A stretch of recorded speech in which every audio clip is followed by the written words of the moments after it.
energy supply and energy security is, of course, an important topic for many places in the world, and now for Europe in particular. The main reason is, of course, climate change and turning away from fossil sources. But the other recent and maybe even more pressing is around the natural gas supplies and cutting down important sources.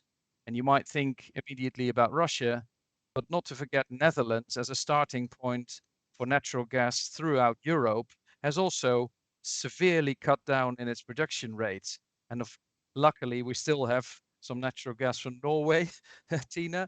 But you know, the sources are shrinking for several reasons, and that is a catalytic reaction basically towards hydrogen. So hydrogen was already on a big ramp up before the Ukrainian conflict, but that has only let's say strengthened that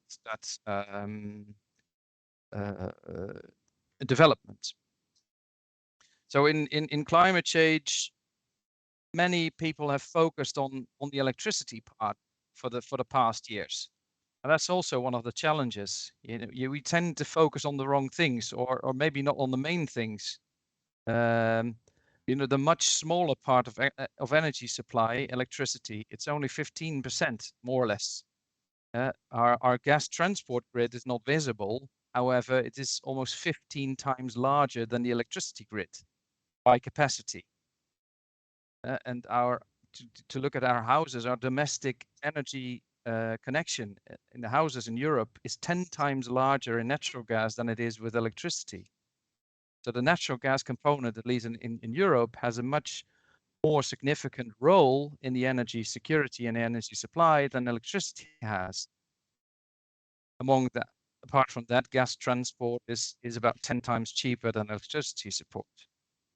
Billions of kilowatt hours storage, seasonal storage, are already existing in natural gas storage. So we need to replace those monthly storages of energy by another energy carrier, which the role of hydrogen comes in, and that can never be fulfilled by electricity. And I think that's more or less now starts to trickle down also to, let's say, policy making and the bigger picture, you know, system of energy. And it's not about applications. It's not about solar panels, or it's not about, you know, an electric car. It is about the system, the whole system.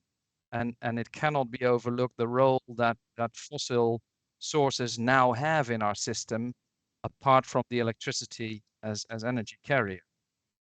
You know, only one salt cavern can carry 240 million kilowatt hours of energy in natural gas or in hydrogen, which is almost 5 million electric vehicles by capacity. So there you see, you would need 5 million passenger cars to carry the same amount of energy as one salt cavern has. And we, in the Netherlands, small country, we use 8 of those small salt caverns to, you know, do the seasonal storage for the domestic housing and also for industry. So hydrogen gives you a means of storage and transport of energy that electricity cannot fulfill. And that's why now we have natural gas next to electricity.